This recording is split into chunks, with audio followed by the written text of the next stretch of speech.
Morning. We're here with Lee. How are you, Lee? How are you?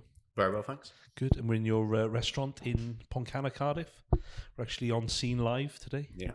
Which is good. Have you ever We're actually sat not down live, but here where, it's like, is there any food going to come out to you now? I spend a lot of time sitting down there actually after service. I like to come in, or even like on my days off at the weekend. It's a bit lame, but I like to come in when everything's shut and just like sit in here and have like a glass of wine or Happy days. Watch the world go stick by. the fake fire on. but just reflect. Yeah. Yeah, no, it's a nice set. It's great. What did you say? 12 covers? Yeah, 12 covers. Yeah. And I assume you only do one turn in the restaurant then, don't you? Yeah, 6 people sit down at 6 o'clock and 6 people sit down at 6:30. Nice. Try and finish as early as we can. Yeah, nice. No, it's a kind of nice setting. And how long have you been here now? We started a pop up here in last October, which it was called 40 Days, 40 Nights. Went up till Christmas, and then that went pretty well, and we decided to make it permanent and opened in January. Nice. No, it's nice, and it's kind of it's different than what kind of I guess most people would be used to going to like a high street branded commercial kind of restaurant and stuff where you've got hundreds of tables and you just is very kind of quaint and personal, isn't it? Yeah, this literally was someone's living room, I think, before. I think this was a flat or something up here, so this is, well, it feels like I'm in my living room, I think. More tables. Yeah, no, it's nice. So has it been busy at the moment? Yep. Opened in January, and we've been, like I say, so it's only 12 seats, so it's not like the most impressive thing in the world, but we've been fully booked every service, every night since we've been here. Yeah, and we are until July now. Yeah, because you do it a bit different, don't you? What you don't actually traditionally, most restaurants open on the weekends, and that's the kind of busiest time. But you're Monday to Thursday, aren't you? Yeah, Monday to Thursday nights, Thursday lunches. Try and do the opposite to everyone else. I love that, and I think pick up on that later. The concept of, you said, "Oh, it's not that big." It's perfect, and it's chatting before we went on here, talking about lifestyle and work and all that. Superb. The way you're thinking of here is totally different to any other business owner I think I've ever heard about. It'd be nice to chat more about it later on. Yeah, we'll touch on that kind of a bit later. But like we kind of always kind of start out, let's take it back to, I guess, where it kind of all began for you. Yeah, cooking wise, I'd had a few like odd jobs. I'm from Devon, so I'd done the odd like summer jobs down there. But when I properly started cooking, I moved up to London, trained at Claridge's with Gordon Ramsay, and then I wanted to live in London to train because it's the kind of the mecca of cooking in the UK. So I always wanted to go there, but I never wanted to stay there. So I was in London for about 6 years, worked with as many good restaurants and good chefs as I could when I was there. So I was with Gordon for a couple of years, and then I moved to Marcus Waring and then Tom Aikens, who are all good like British chefs.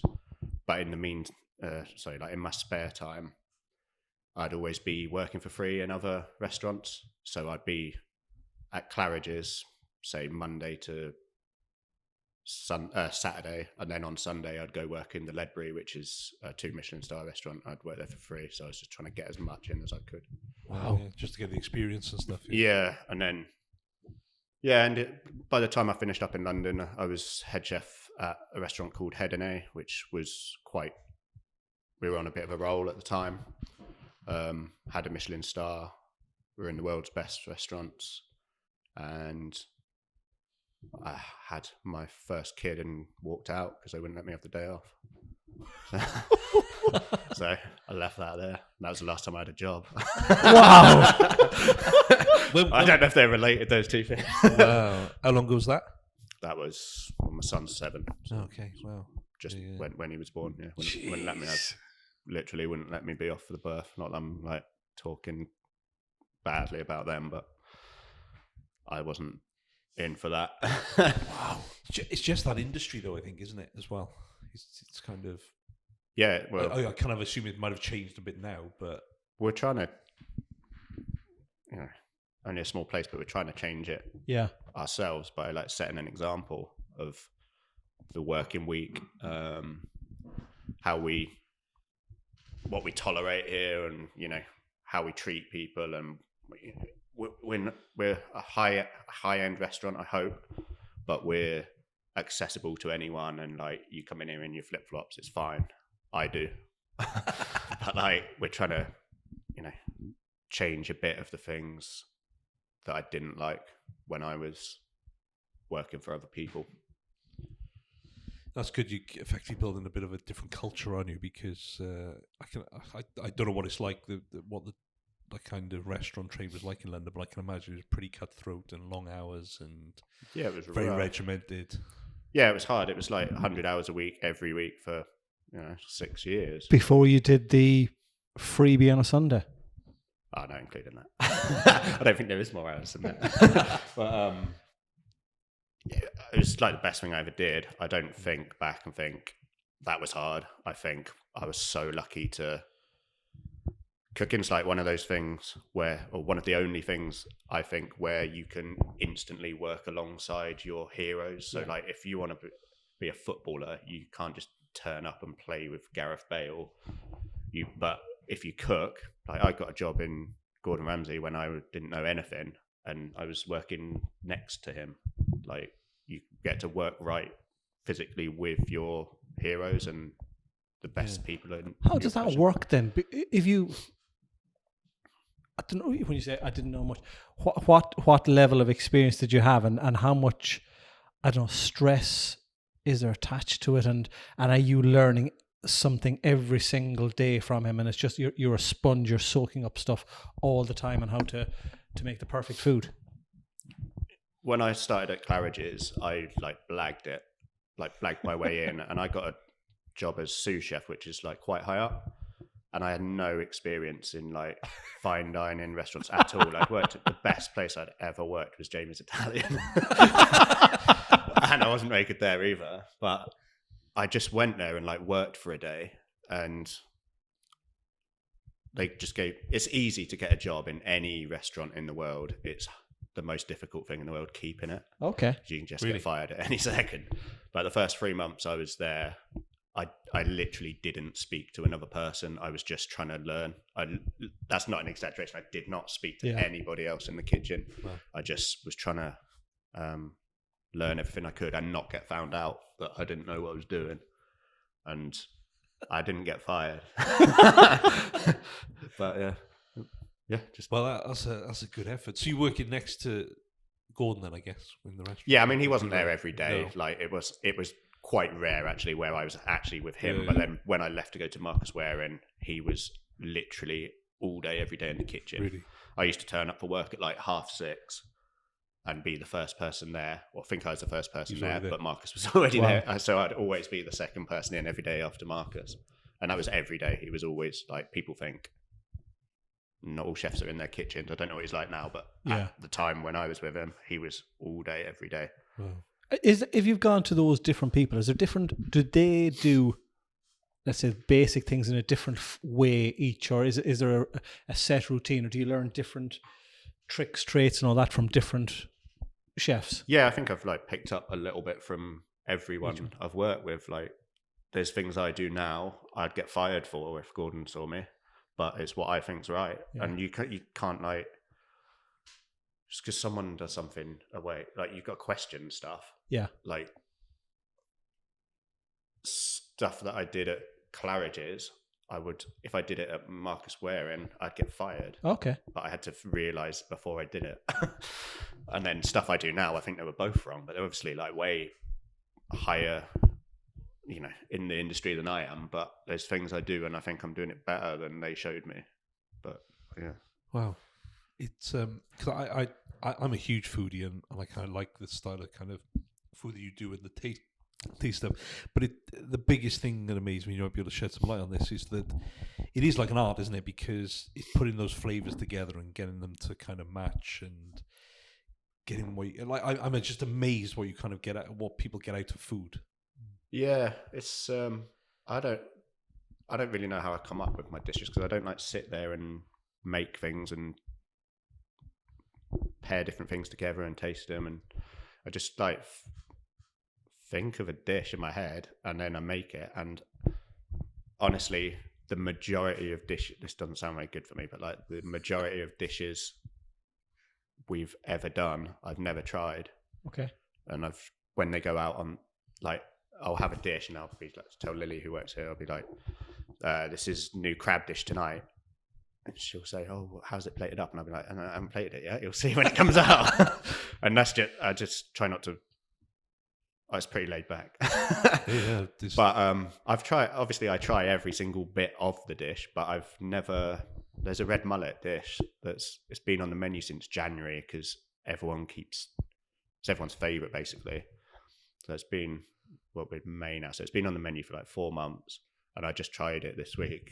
And I thought it was really good actually.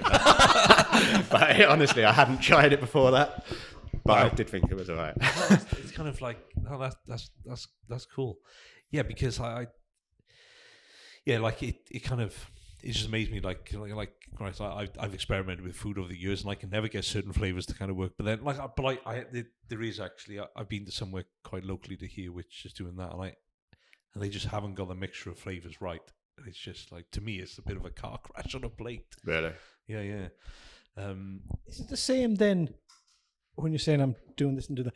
As much as the menu is always the same, or has been the same, will you digress a bit or change something in terms of how you cook it or seasoning, whatever you may do? Will each one be almost unique, or is it a set routine, a bit like, let's say, us in the world, in our day job, we have a structure, we use certain technology, we know what we're doing, it's routine.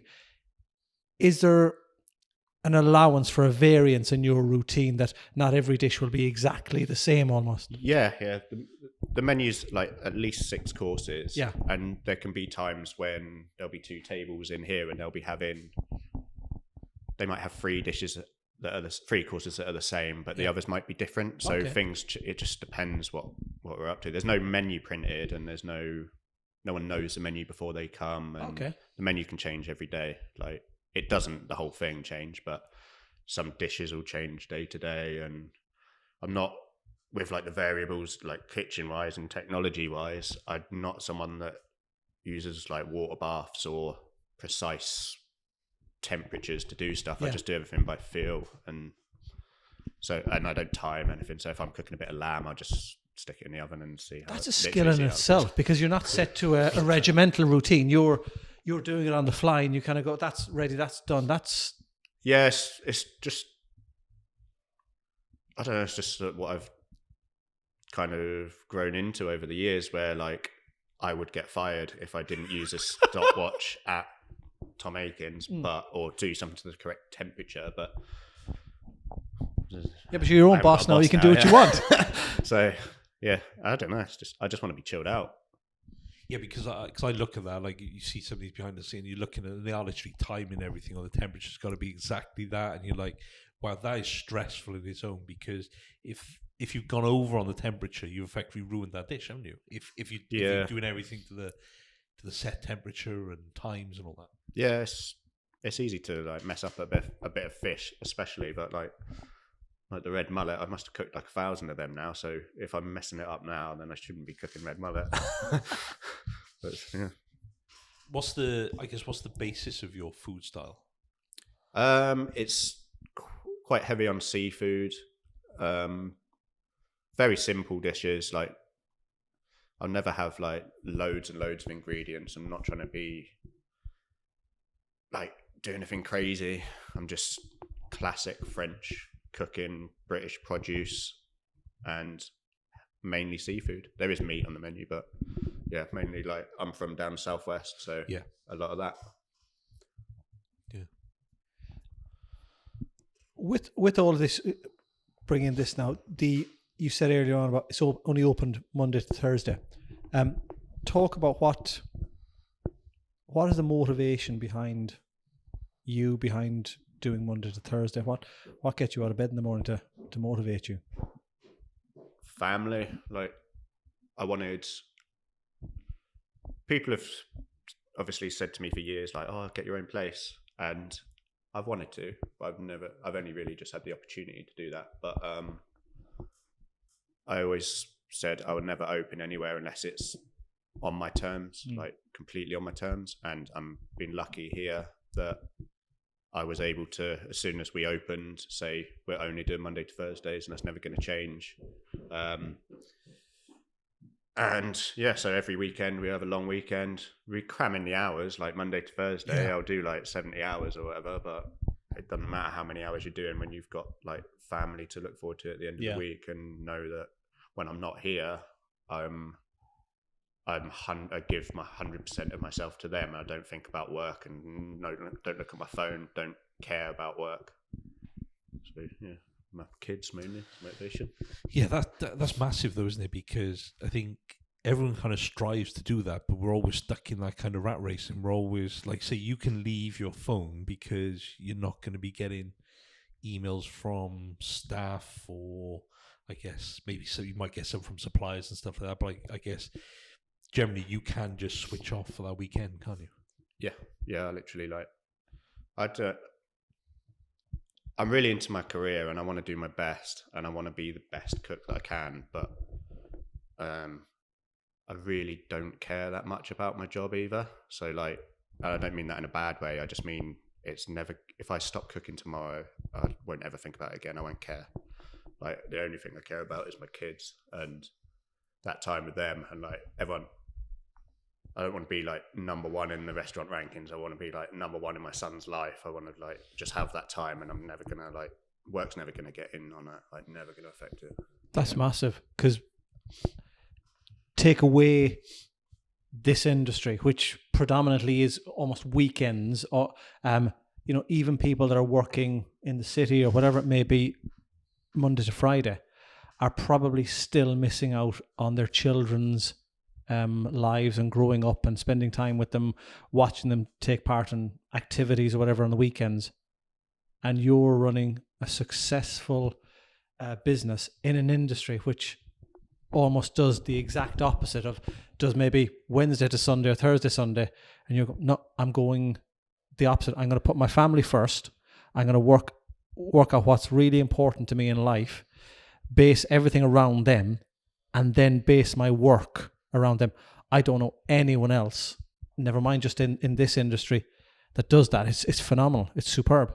Yes, like I said to you before we started, we're the first restaurant in the UK to only do Monday to Thursdays, so that was quite a big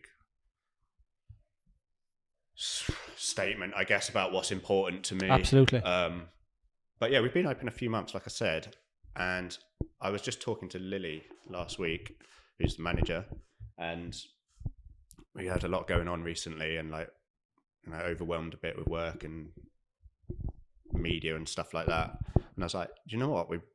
I think we nailed that, mate.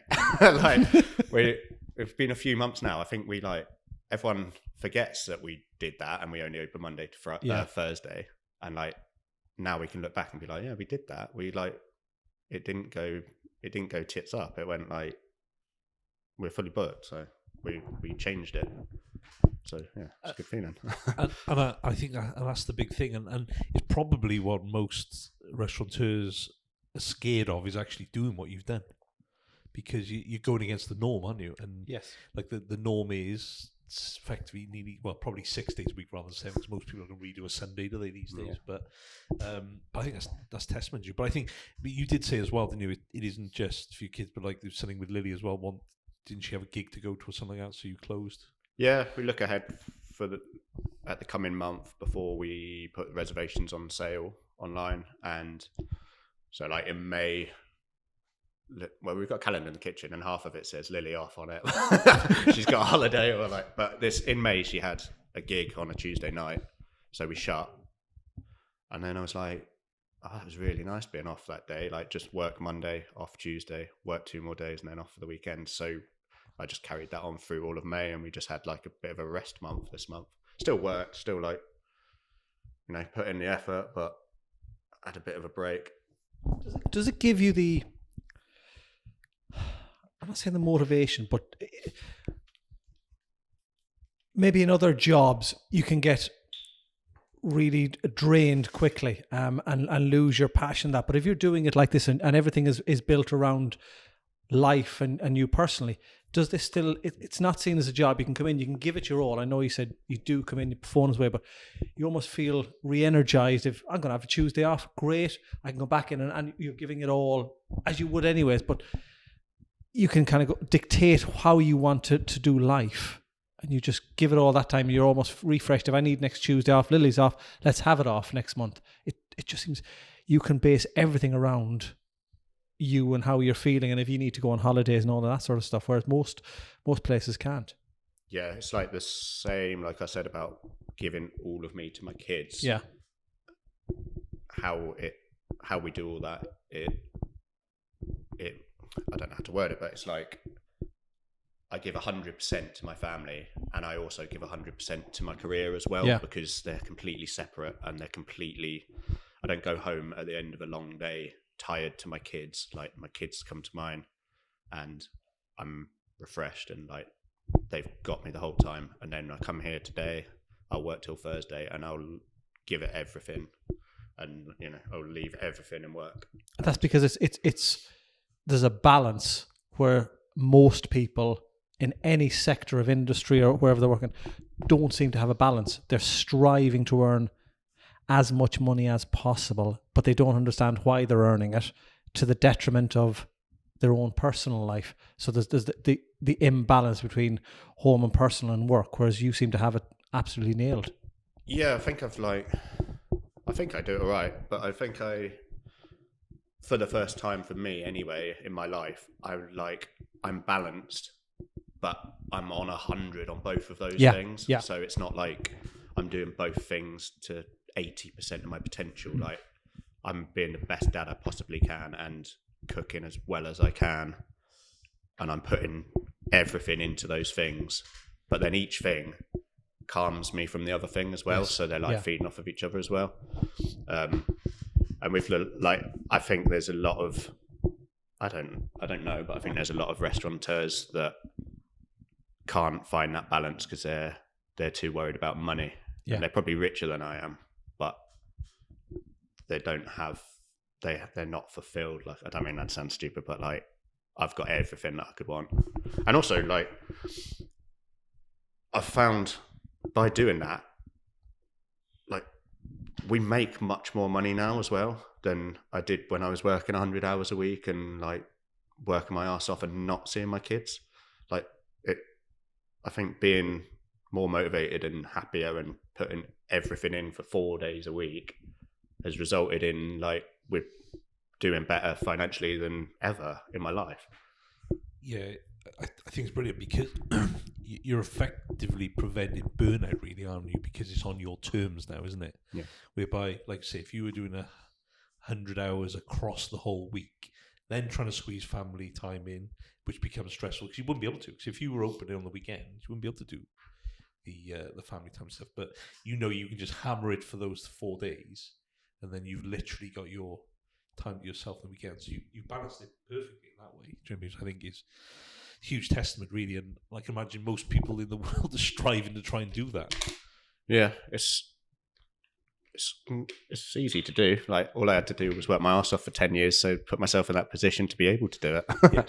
But and I think that's a big thing. I think that the problem generally I think that people find is that they work their nuts off for 10 years, then continue it for another 10 years, another 10 years. Yeah, exactly. Without going, well, actually, I now need to structure the way I work and my process so I can do it, because you don't get that time back with your kids. They grow up so quick, don't they? Yeah, exactly. I think particularly for like chefs and restaurateurs, it's when's I've got to be a head chef.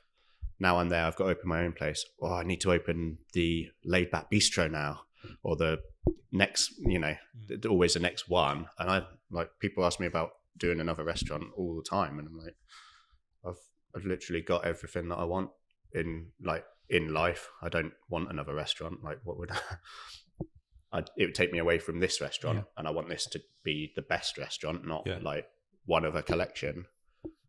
And I just want to be a good dad as well. So you said earlier, you touched on, I'm not the richest, but if you swap the word rich for wealthy, people always want to be wealthy, but they get confused that wealthy and rich is all about money.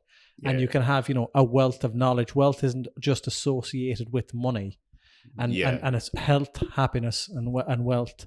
And there has to, people get this build up that wealth, rich is money, money, money. And it's not that way. It is the whole concept of being wealthy, but in other aspects of your life. And I see people can say I'm such a lucky person or so wealthy because I've got to spend time with my friends and my family or whatever, and making time for them. And it's not just about the money. And I know we've said it once or twice.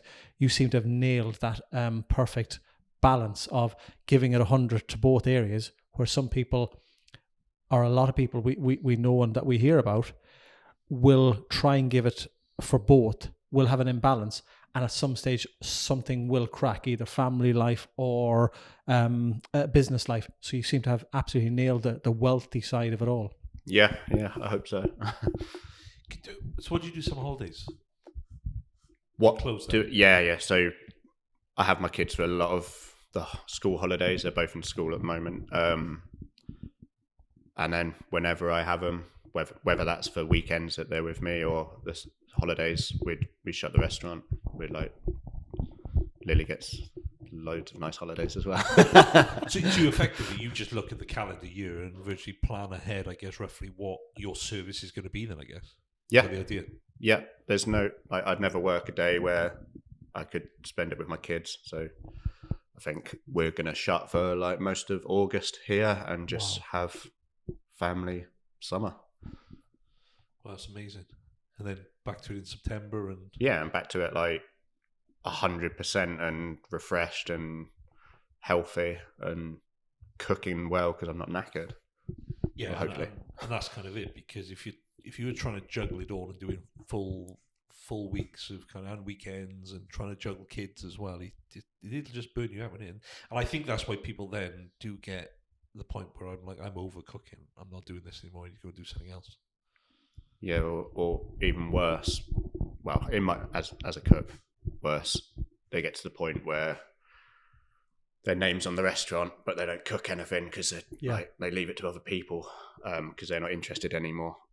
They're not interested in it anymore because of all that hard work and burned out. And you see so many chefs with their name on the restaurant. Not throwing any shade, but and they'll never cook. They will never cook there ever. And I want to, again, saying about doing things the opposite way. I'm the only person in the kitchen. It's only small. Yes, it is. But no one else will ever cook anything that ever gets served in the restaurant. Yeah. No one will. I just want to be responsible for if it's good or bad. I just want me to be responsible for it, and that be it. No one else cook. It's not because I'm a control freak. It's just because I want to be criticised or praised for my hard work. Yeah. For me doing it. We chat a lot and over the 3 series that we've done on this about to business owners and entrepreneurs and this, that, and the other. That one of the big questions or driving questions is mental toughness, mental well-being, and how do you cope and put on a brave face, or it's not a brave face, a happy smile when you're having a bad day. But I don't know how you're going to answer that one, because most people give an answer, but it seems your balance is superb. So how do you deal with the bad days that do arrive? How do you put that smile? How do you deal with being resilient or mentally tough? I mean, now life's good, but I think I've had some bad days in my life. I've been through some things.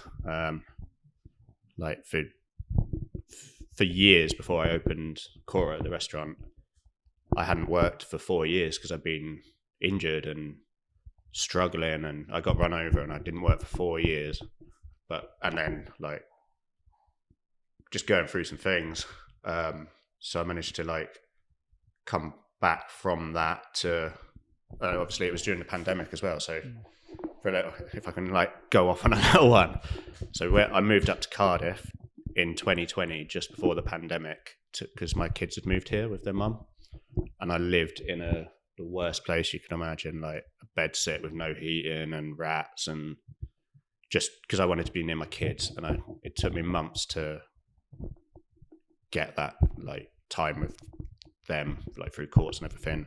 And then the pandemic started, and I lived by myself for the whole thing, and I was down in the dumps, same as everyone, and having a rough time with some personal stuff. And I was just laying there on my sofa, and I thought, I've got to get up my ass up and be a good dad. So I bought a table, and I just started selling tickets to come and eat at my house. And then that grew and grew, and I started getting more healthy. I quit drinking, and fast forward a year, and now we've got a restaurant and happy kids and happy me. But I think that, to go back to what you're saying, I think my worst day of my life has already happened to me.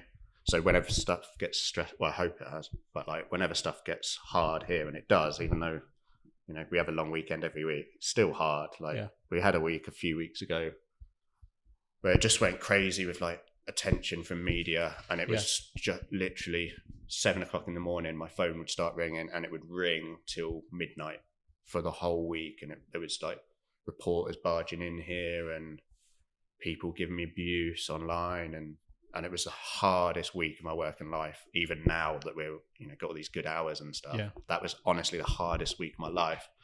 And it was hard for Lily as well, really hard for her. But we just like motivated each other, because it's only us two, so we keep each other going on those difficult days. And it's just, we've both not had the best of lives, so that's a good thing. Like, if you come from a really easy life, and then something stressful happens, you're like, you can't cope. We got through stuff like that because that's not the worst thing that's ever happened to us. So it's like, I really appreciate, and what gets me through is confident that I've survived every day of my life so far. And like, if I can do all of that, today is so easy. So it's that, like, knowing what we can get through, that nothing's going to like get to us now. Superb. Yeah, it's tough. You obviously, I guess, been some dark places, I guess, and it like you're saying, when you're in that bed sit, it must have taken quite a bit for you to go, actually, I need to buck my ideas, sort myself out, and get back to it. Like, do you know what I mean? Yeah, it's not the easiest. It's not the easiest to get motivated when you've got nothing to get motivated for, and it's like, lockdown started when I was in that bed sit, and I was alone, and like I said, it was horrible. But I got, like, my daughter was 2, so I was like, there was one day, right, when COVID started, I think everyone went 2 ways. They either locked down and drank, or they locked down and ran and exercised. Yeah. And for the first few weeks, I drank, and way too much. And I didn't know when I was going to see my kids again. Like, I had no idea when I was going to see them again, so I had no reason to do anything. Yeah. And then just one day, I literally had a bottle of tequila in one hand, and I was like, what do you want? Like, going forward, do you want to carry on drinking, or do you want your daughter in your life? And it wasn't a case of like, because of drinking, she wasn't going to be in my life, but it was like, that's doing nothing for me. Yeah. And I'd stopped drinking that day.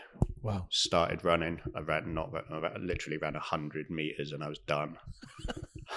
But it had been 4 years of like recovery from an accident and drinking and whatever. And I just switched on that second. Obviously, I'd been getting it wrong up until that second, but I was like, do you want your daughter, or do you want this bottle of tequila? And obviously I want my daughter. And then I just started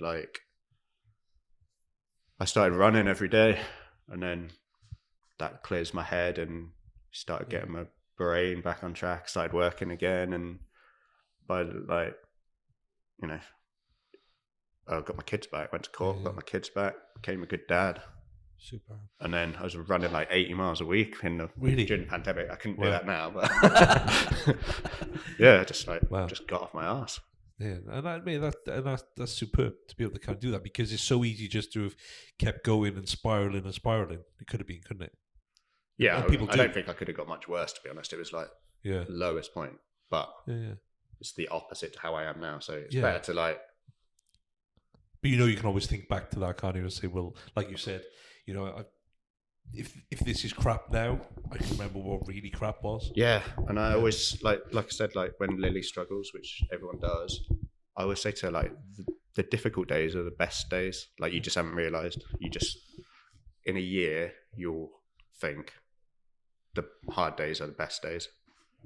Obviously, the days with the kids at the weekend are quite nice as well. But like, I don't learn a lot from that. I learn from going through stuff and working hard. Yeah, exactly. You can see now where you have the concept of long weekends and, as you said, the understanding of where that's come from and why not working the weekends and spending time with the kids and all that is vitally important. When you know that background there, that puts a lot of stuff into perspective. Yeah. Superb. Cheers for sharing. That's it's wow. Well, so your first step out of that was the supper club you did, wasn't it? How did that work? I started a supper club in my living room. So that was mid-pandemic then, I guess. Yeah. When it was the second phase, I guess, was it? We were coming. It was in 2020. It was the first when hospitality could open again. It was literally the first day. The supper club was fully booked for I did it for like in total over a year, but with like breaks for lockdowns and hospitality closing, but it was fully booked for every day for the whole thing. So what was that, just a table of 4, was it? Or 2 or whatever? Table of 6. 6. But because of COVID and everything, I would only take one booking. Yeah. So if it was 3 people, I would just cook for 3 people that day, but then I was like working 7 days a week because it was when the kids weren't with me and stuff. So, and then when I started having the kids more, I'd have them for 3 days and then I'd work 11 days. Yeah. That's broke, like trying to get some money, get out of there, get into here, keep improving, hopefully. Oh. So what was the setup of the supper club then? You're just intrigued. It was just my living room. It was just like, literally just a table and chairs. Different menu every time, or do you stick to a similar sort of theme? It was the same like here, where it was 6-course menu. Yeah. It changed like seasonally, and if people came back, which a lot of people did, I'd do them a different menu every time. But then they got people that had been like 10 times. Really? I don't know that many dishes, so wow. I'd be like, "Oh, tell me your favourites, and I'll make them again." Wow. And that was effectively in your living room. And how did you advertise that then? Just on social media? Yeah, I was like I said, I was doing all right before I stopped cooking. So I was lucky that people wrote about it when I started again. People wanted me to start again and came to dinner, and I don't have to. I stopped doing the supper club after I don't know. I think after a lockdown had finished, I did it 6 months without any breaks, and then I thought I can't really take this any further because it's like got to its peak really. So I just said I was stopping it. I don't know what I was going to do afterwards. I used to be a music promoter, so I was planning just going back to that. But then this Milkwood, who owned this building, got in touch and asked me to do a pop-up, so did that, and now still there. Oh. Wow. Yeah. Wow. Money, because we talk, that's our day job. It's financial freedom and the ability to do what you want when you want. And we kind of say to people, do you know your numbers? Do you know what the future holds? But it's a bit different for you. We've never dealt with somebody that kind of knows what's the most important thing is probably not the numbers to me. Yeah. At the moment, it's the family. Yeah, I mean, this isn't very good as a businessman, but I don't look at what we make. I just know as long as the outcome is income, I know that. I just told you where I was 2 years ago. Yeah. I'm not in a bed sit anymore. I know my kids have got a happy life. I got I don't own it, but I live in a well nice house across the road now, which is like novel for me.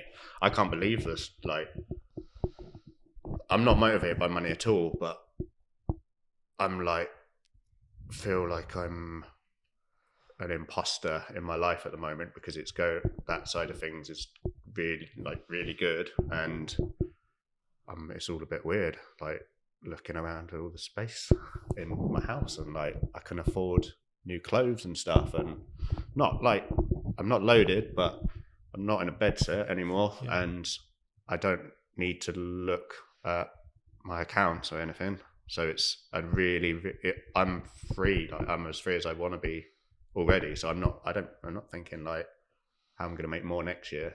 I'm thinking I don't need any more. Yeah. I've just literally got everything I want already. Happy place. Yeah. It's not about money for me. It genuinely isn't. No, I can see that from what you've said, Johnny. Yeah. It's kind of there's more to it than that, isn't there? Yeah, and I think this is like cheesy, but people always say like if you're looking for money, you won't find it, don't they? They're like, if you go out with that intention to make money, you'll never have enough. It will never be enough for you. Yeah. Whereas if you do something you want to do, and the only reason I cook is because I want to be the best chef, and I'm not yet, but I'm improving. Yeah. I'm not cooking for money, but then if you're doing something that you really want to, I'm like in competition with myself, so I'm like so motivated to do that, and then the money comes, like it just happens. I don't know why, but because it's not my expertise, that's yours, isn't it? But like, it's like you said, people associate happiness with money, and how many people have lots of money and are not happy, and how many people have no money and are very happy. Happiness is not defined by richness of cash. It's defined by the happiness that you can allow life to be for yourself. And I found as well, like when I started not trying to be different, I just am, but like doing things differently, not caring, like that somewhere like a couple of years ago, I just stopped caring in a good way about anything apart from my kids. Yeah. And before I used to follow all the chefs, all the restaurants on social media, and I was just like, I don't know, jealous or like comparing myself. And now I follow one person on Instagram and I follow 2 people on Twitter, and that's my kids' school classes. And I don't know what's happening in any restaurants anywhere. I don't know who's got a Michelin star. I don't know who works where, and I don't care at all. I really don't care about any of it. Not in a like egotistical way. Just I'm only focused on here, and like doing things to make me happy and my kids happy and Lily and the other people in my life. And then a weird thing happened where me and Lily, with no experience but not running a restaurant, we just enjoyed it and worked hard, and people just started paying us for enjoying ourselves, and that's just what we do now. And is that the whole thing of this type of dining, is people are paying for the experience, not the food, because you can get food cheaper. It's the whole experience and what they I don't think they're coming here because they're hungry. I think they're coming, like, they're not coming here to fill up. They're coming here to, I don't even know if they care about the food that much. I think they just like being in here and Lily talking to them. Like, I get far, far more emails and messages every week about Lily being great than I do about the food. No one cares about my food anymore. She's outshone me. She's only 22 and she's never worked in a restaurant before she started here. Okay. And she runs this, I know it's not that big, but she runs it so well. And I've worked with lots of Michelin, lots of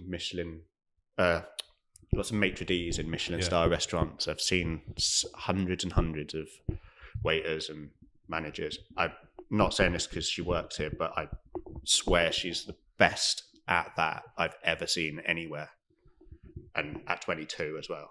Superb. She does brilliant, and she's like,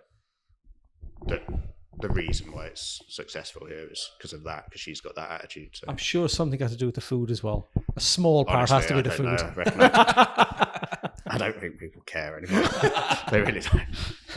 No, but you're right though. I think I don't always come to a place like yours because of the food. It is the experience and the kind of, I think, a little bit being involved in the story as well.